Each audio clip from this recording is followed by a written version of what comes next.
Meus irmãos, a paz do Senhor. Amém. Que bênção estarmos aqui para juntos adorarmos a Deus na beleza da sua santidade, ofertando a Ele o nosso culto racional. Graças a Deus que nos concedeu mais um dia. Grandes coisas Deus Ele tem feito para conosco, queridos. É por isso que nós estamos alegres. Você que pode, em nome de Jesus, abra a tua Bíblia no Evangelho de Cristo, conforme escreveu o evangelista São Mateus. Uma palavra bem conhecida que Deus colocará no meu coração. E eu bem sei que grandes coisas Ele continuará fazendo na noite desse dia. São Mateus, capítulo de número 14, somente 2 versos. Esses foram os versos que o Santo Espírito encheu meu coração na noite desse dia. Eu tenho a plena convicção que Ele continuará a falar conosco nessa oportunidade. São os versos 22 e 23 do capítulo de número 14 do Evangelho, conforme escreveu Mateus. A epígrafe do texto diz: Jesus anda por cima do mar. Diz o texto bíblico: e logo ordenou Jesus que os seus discípulos entrassem no barco e fossem adiante para outra banda, enquanto despedia a multidão. E despedida a multidão, subiu ao monte para orar à parte. E chegada já a tarde, estava ali só. Toma o teu assento, glorificando a Deus, você que pode. Amados e queridos irmãos, quando nos atentamos para a vida do homem chamado Jesus, nós vamos perceber que o nosso bom mestre, ele tinha a natureza antrópica. Ele era 100% homem e 100% Deus. E ele, como homem, irmão Wesley, ele necessitava do Santo Espírito o capacitando para o mesmo cumprir a vontade de Deus. Como não se lembrar aquilo que o Dr. Lucas escreveu no seu tratado, nos informando no capítulo 4, versículo de número 18, que o bom mestre missionário irmão Rosângela, ele entra na sinagoga. E quando ele está lá, a igreja, o texto sagrado nos informa que ele tem a oportunidade. E ele pega o rolo, irmão Amiro, e ele abre em Isaías, capítulo de número 61. E ele começa a ressaltar aquilo que o profeta Isaías tinha profetizado acerca dele há 700 anos antes. Ele começa a fazer a leitura que diz: o Espírito do Senhor Jeová é sobre mim. E esse mesmo Espírito me habilitou, me capacitou para eu sarar toda enfermidade, para mim ter poder sobre todo espírito maligno e aos pobres pregar o ano aceitável do Senhor.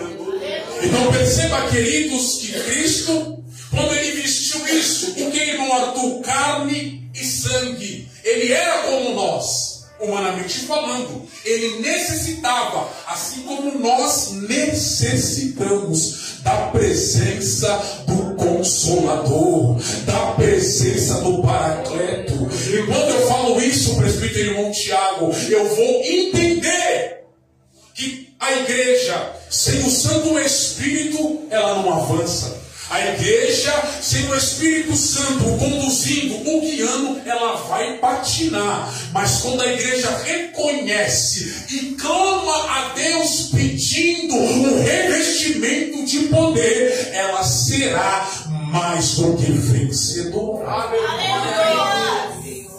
Essa é a necessidade. E Cristo Jesus bem sabia disso. E o mesmo inspira o evangelista São Lucas.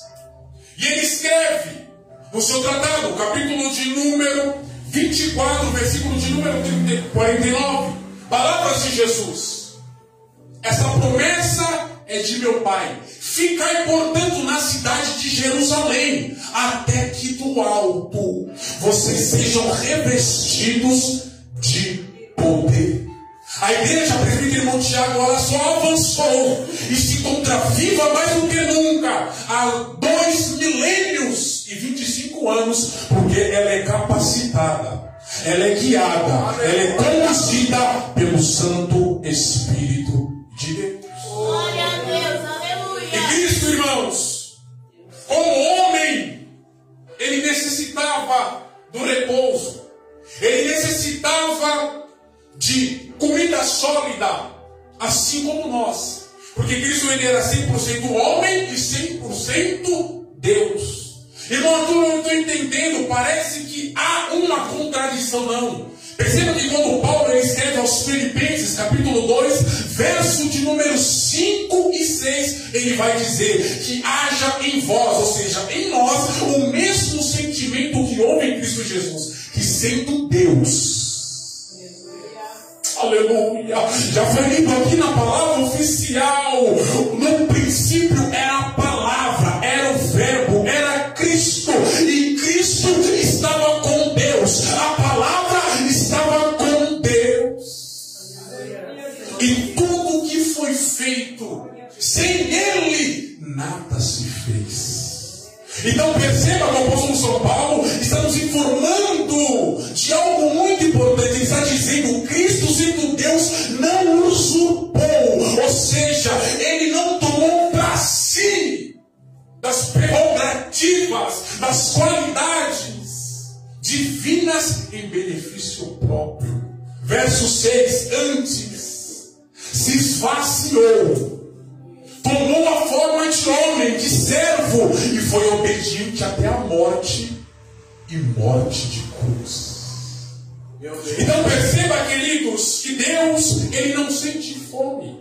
Deus, Ele não sente sede. Deus, Ele não necessita do repouso. Mas Cristo, na forma de homem, Ele necessitava comer, Ele necessitava dormir, Ele necessitava tomar água para o seu corpo permanecer.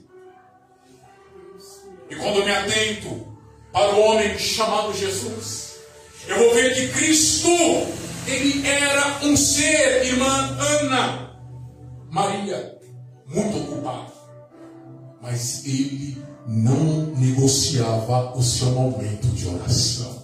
Aleluia. Eu vou falar de novo.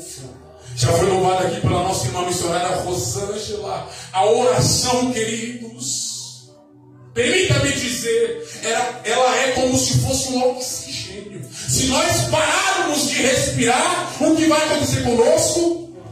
Nós vamos morrer. Assim é o cristão. Se ele não orar, ele morre. E morre como, irmão Arthur? Espiritualmente. Olha o seu redor e de redor. Quando eu falo isso, eu estou dizendo na escola, na rua, na sociedade, no emprego, quantas pessoas mortas. Só que Deus, Ele conta conosco nesta última hora. E só vai impactar uma sociedade sem Deus, ateia, morta em delitos e pecado, aqueles que têm intimidade com o Altíssimo, por intermédio da oração. E Cristo, como um ser muito ocupado, Ele não negociava a sua vida de oração. E o texto, queridos, que nós lemos aqui é muito importante, porque se nós se atentarmos para o Evangelho conforme escreveu São João, nós vamos entender o porquê levou Jesus em orar à parte no monte. Capítulo 6, versículo de número 13 do Evangelho de Cristo, conforme escreveu o evangelista São João. Ele vai nos informar algo terrível, irmã Cláudia. Ele vai dizer: e sabendo que a multidão ia o arrebatar como rei, saiu e foi orar à parte. Isso aqui é uma lição terrível para nós, queridos. O que fazemos, como se comportamos, como agimos, quando as pessoas querem nos colocar no lugar que é devido do Criador. O que fazemos quando as pessoas vêm nos enaltecer, quando as pessoas vêm nos elogiar além daquilo que merecemos, para quem nós nós transmitimos a glória. Eu vou entrar no nosso contexto. Como você prega, como você louva, como você dirige, como você se comunica. Toda honra e toda glória seja dada a Deus. Eu só faço isso, querido, que você está dizendo, porque o Santo Espírito é sobre mim. Ah, se não fosse a misericórdia do Senhor, como já foi louvado aqui, nem aqui eu estava, os meus restos mortais já não seriam mais encontrados. Eu só faço isso porque Deus, Ele é bendito, porque Deus, Ele é bom, e a sua benignidade dura para sempre. Transmita a glória para quem é devida. Glória. Irmão, então como eu devo me portar, como eu devo agir? A alegria é nossa, queridos. Mas a glória, a honra, é para aquele que se encontra assentado no alto e sublime trono. Aquele que não perdeu o controle das nossas vidas. Aquele que conhece, irmã Ângela, todas as coisas. A Ele glória, honra, majestade e o perfeito louvor. Cristo, Ele como homem, Ele necessitava desse tete-a-tete, dessa intimidade com o Pai. Eu amo a Bíblia. Eu me lembrei agora de um versículo terrível que se encontra no Evangelho de João. Evangelho de Cristo, conforme escreveu o Evangelho de João, no capítulo de número 11. Ele está de frente da tumba a qual Lázaro se encontra, depositado morto há 4 dias. E os irmãos bem conhecem o contexto histórico. Jesus foi de propósito no 4º dia para quebrar a tradição que os judeus tinham. E qual era essa tradição, irmão Arthur? Permita-me dizer. Os judeus, eles tinham em mente, ou seja, eles foram ensinados assim, que um defunto de até 3 dias, ele poderia tornar a vida a qualquer momento, mas após o 4º dia, somente Deus poderia o chamar dos mortos ou uma divindade.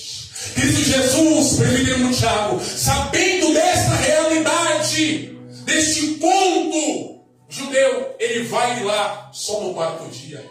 E os irmãos conhecem a história, ele manda aqueles que estavam pranteando com Marta e Maria removerem a pedra. Eles removem. Cristo era só dar a ordem, irmão Wesley. Mas ele olha para os céus, irmã Cláudia, e diz: Pai, graças eu te dou. Aleluia. Por que você está dando graças, Jesus? Porque o Senhor sempre me ouve. Aleluia. Eu estou orando, Deus, para aqueles que estão aqui, creiam por intermédio da visão que o Senhor me escolhesse. Após dizer essas palavras, ele olha para dentro da tumba fria e diz: Lázaro, vem para fora. Oh glória! E não teve como, queridos. O morto, ele teve que ouvir a voz de Deus. E quando eu me deparo com esse episódio, eu vou entender algo muito simples. Quando Jesus, ele fala, o louco assimila. Quando Cristo Jesus fala, diácono, irmão Francisco, o surdo ouve. E quando Jesus fala, irmão Almiro, o defunto tem que obedecer, porque ele é Deus. E uma vez que ele mandou, uma vez que ele decretou, uma vez que ele disse, acontece, e o nome dele é glorificado. O profeta Isaías, queridos, do livro que leva o seu nome, capítulo de número 43, versículo de número 13, é enfático em nos dizer dessa realidade que nós estamos contigo. Ele diz: antes que houvesse, diga, ele é. E não tem nada que possa fazer escapar das mãos dele, agindo ele, operando ele. Olha a pergunta: quem impedirá? Este é o Deus que nós servimos. Glória a Deus. E o relato bíblico nos Jesus informa que ele está no monte, orando à parte. Após dar uma ordem para os seus 12 discípulos, ordem essa que ele diz: entrem dentro do barco e atravessem para outra banda do mar, que eu vou despedir a multidão. Oh glória! O que eu amo em Jesus é isso, queridos. Ele sempre tem uma porção para aqueles que se dirigem a Ele. Aleluia. Talvez você não me entendeu. É por isso que nós não podemos perder o hábito de orar. É por isso que nós não podemos perder o hábito de buscar a Ele em oração. Porque quando o homem ora, presbítero irmão Tiago, é Deus que trabalha. Nós temos que entender algo muito simples. As nossas armas, elas não são carnais. As nossas armas, elas são espirituais. E o cristão, ele faz parte de um grande exército, do qual Cristo o alistou. Mas esse exército, o missionário irmã Rosângela, permita-me dizer, ele não marcha em pé, ele marcha de joelhos.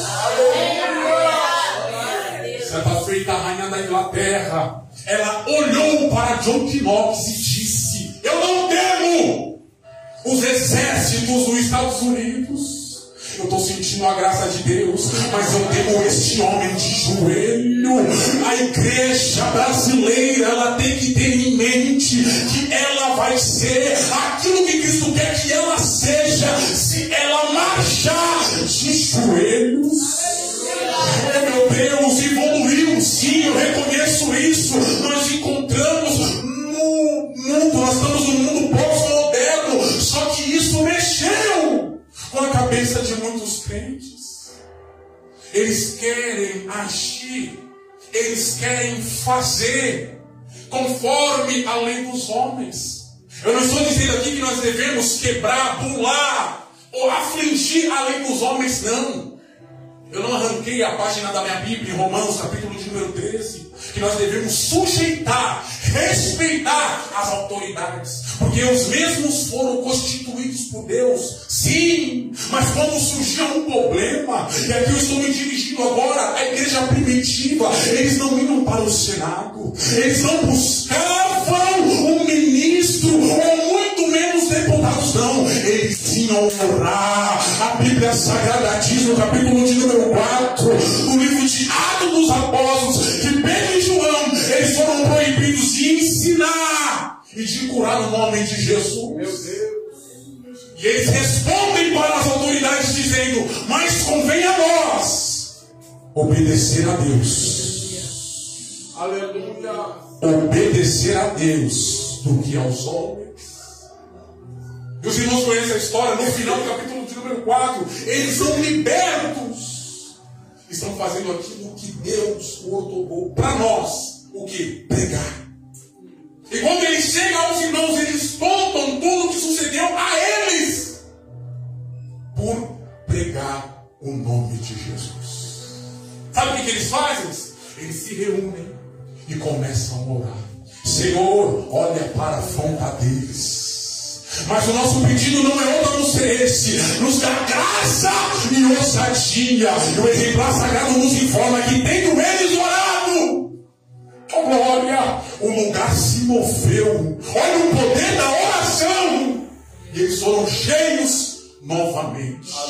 Para que, irmão, para se aparecerem, para estarem nos cartazes, para serem reconhecidos como grandes? Não!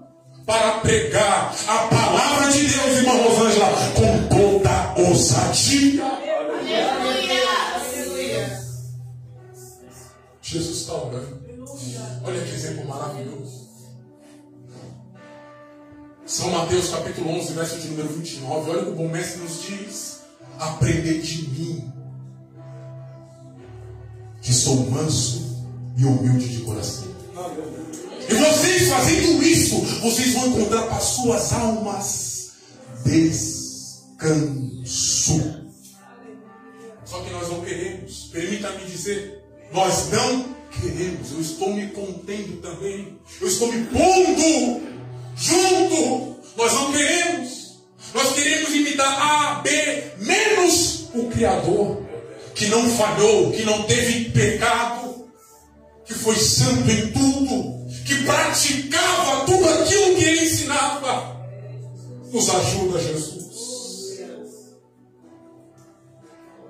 Ele deu ordem para os seus discípulos, atravessem para a outra banda do mar, que eu vou aqui despedir a multidão da glória. Eu posso ter despedido a multidão, subiu ao monte, à parte, a sós, e ali conversava com Deus.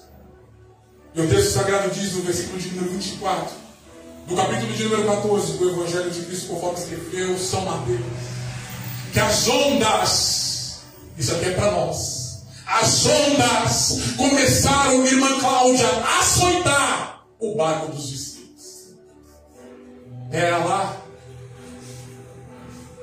O irmão acabou de informar que foi Jesus que deliberou a ordem. E está escrito aqui, pois eu estou conferindo. E porque veio este mal sobre os discípulos. Aplicação das nossas vidas na noite desse dia.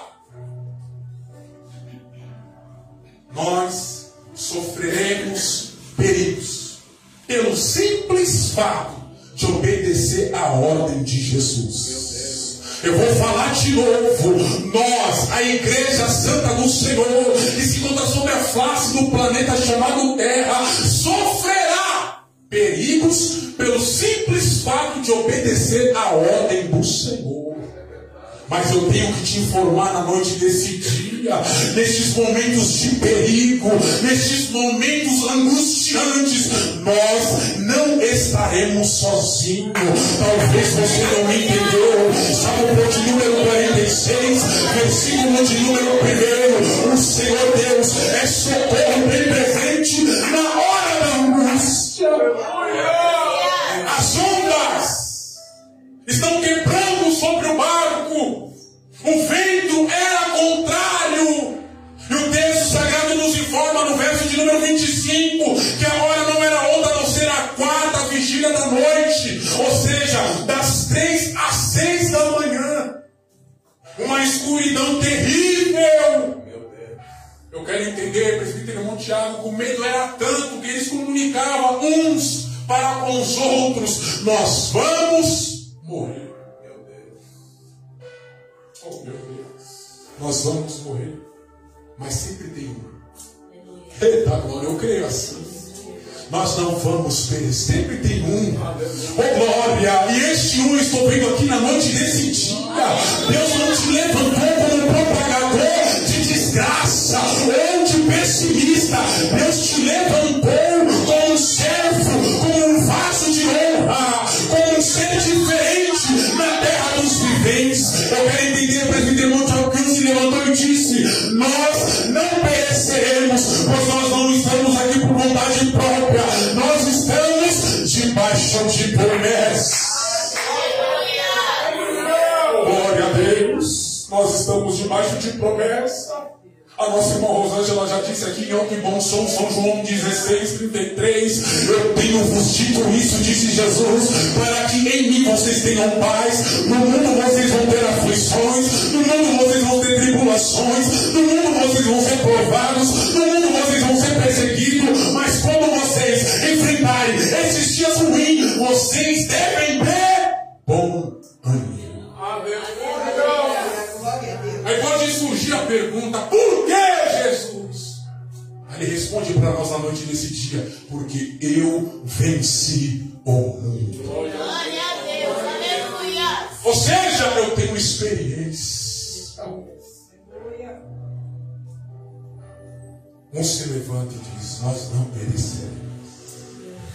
Verso de número 26.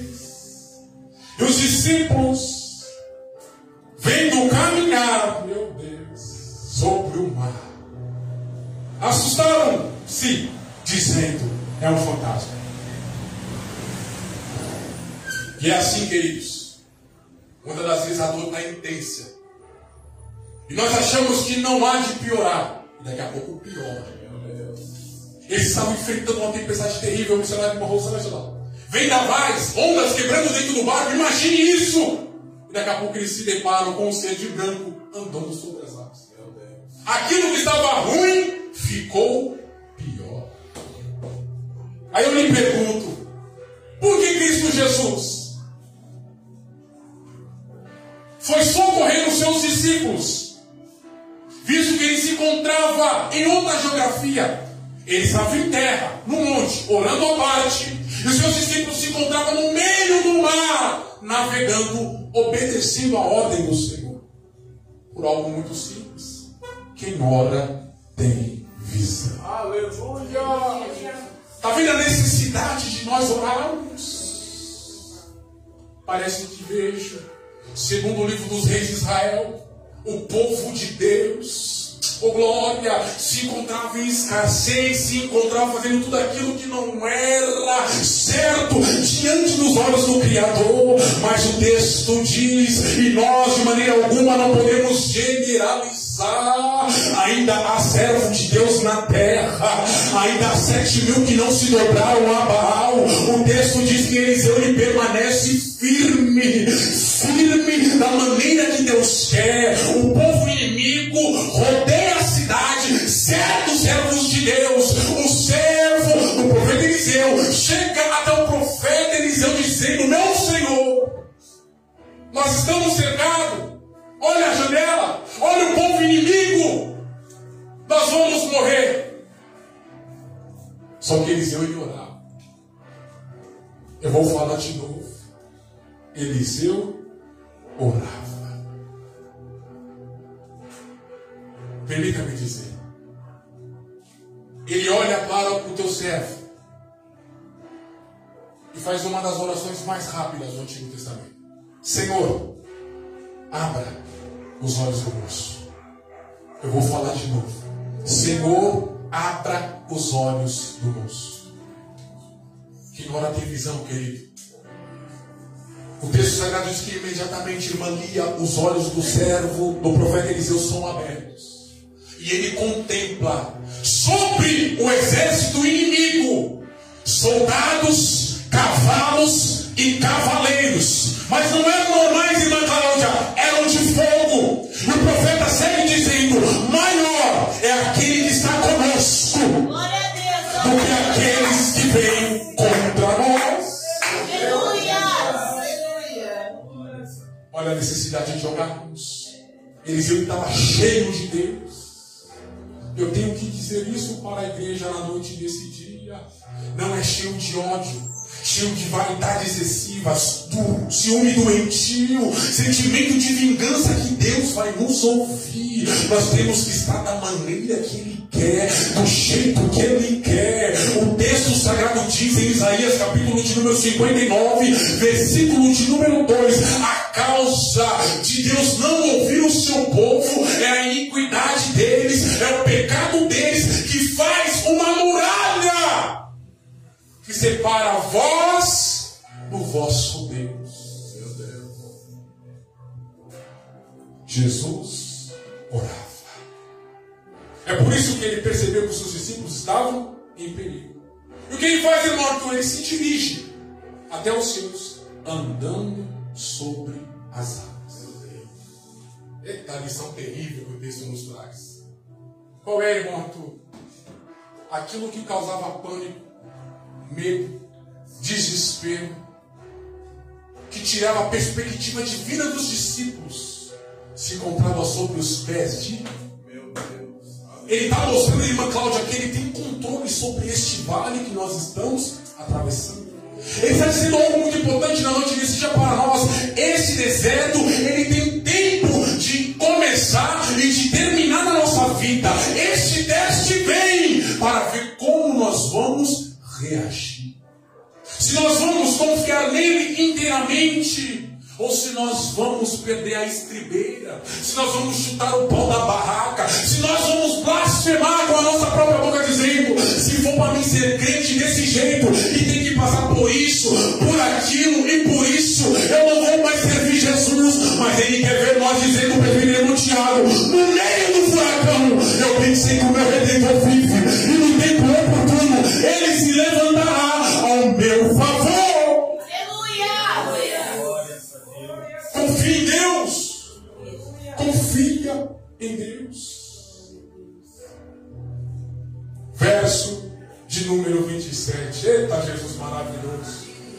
Antes de fazer o impossível acontecer na nossa vida, Ele vai tranquilizar o nosso coração e aquietar a nossa alma. Ele libera a palavra de ânimo, de consolo e de vitória dos discípulos. Tem de bom ânimo, sou eu, não temais. Eita glória! Tem de bom ânimo, sou eu, não temais. E o texto sagrado nos informa que Pedro ele não aguenta. E Pedro era terrível. Pensa num cara terrível, era Pedro. Muitas das vezes, irmão Rosângela, ele não pensava, e nós aprendemos no domingo passado pela manhã, que as emoções devem ser analisadas para não virar ações. Eita, presbítero Tiago. Nós temos que pensar para não consumar aquilo que nós pensamos, para não colher terríveis consequências e ter que orar pelas consequências agidas sem pensar. Senhor, se tu permita eu ter contigo sobre o mar. Jesus é terrível, irmão. Gosta de ousadia. Vem! Eita glória, ele desce no mar. Eita glória! E ele começa a andar. Mas o segredo de andar ou de triunfar neste mundo de horror sem afundar não é somente a ousadia, é o olhar finto do bom mestre. Hebreus capítulo 12, verso de número 1, olhando firmemente para o autor e consumador da nossa fé, nós só permaneceremos, irmão Almiro, de pé, olhando para Jesus, porque é Ele que nos sustenta, é Ele que nos direciona, é Ele que nos guia. Aleluia, Jesus. Só que Pedro cai na besteira que eu termino. De tirar os olhos de Jesus. Pensa no erro gravíssimo, é isso. Tirar os olhos de Jesus. E quando ele desfoca, já viu, irmão Francisco, de Jesus, ele começa a olhar para a circunstância. Não tem possibilidade do meu filho vir para Jesus. O meu marido nunca vai se converter. A minha mulher não tem jeito mesmo. Não faça isso. Permaneça olhando firme para Cristo. Oh meu Deus, tudo você pode, porque é Ele que te fortalece. O segredo é olhar para Jesus. Não desfoque. O mundo está cheio de atrativos passageiros e momentâneos. Permanece olhando para Jesus, porque aquilo que Ele tem para você é eterno. Aleluia! Ele tira os olhos de Jesus. E o resultado é afundar. Só que Pedro era esperto. Pedro era esperto. Ele deu um berro, irmãos. Senhor! Antes de ser submergido pela água, salva-me. Eu termino com essa. Porque Pedro, ele clamou para Jesus o socorrer, para ele não morrer afogado. Visto que ele era pescador profissional. Por ter a pesca como profissão, a primeira coisa que ele tinha que saber era o quê? Nadar. Pedro nos ensina algo muito importante. As nossas qualidades são inúmeras. Está vendo porque toda honra e toda glória é dele? Paulo, na sua primeira carta, escreveu aos Coríntios, capítulo 10, verso de número 31. Quer comais, quer bebais, ou façais qualquer outra coisa, fazei tudo para a glória de Deus. É por isso que ele clamou: Senhor, salva-me. Jesus o toma pela mão, os irmãos conhecem a história, os dois entram para o barco, Jesus acalma a tempestade e houve uma terrível bonança. Só que ele não deixa de repreender Pedro. Homem de pequena, por que duvidastes? Você estava indo bem até agora. Você já caminhou demais. Você já andou demais. O mar não vai abrir para você voltar para o Egito. Oh, glória a Deus. O mundo já não tem mais espaço para você. O seu lugar é adorando, glorificando e bendizendo o nome do Senhor, até a vida gloriosa dele. E nessa noite Ele está te dando graça, Ele está te dando vigor.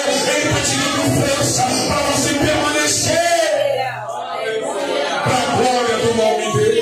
Bate palma para Jesus.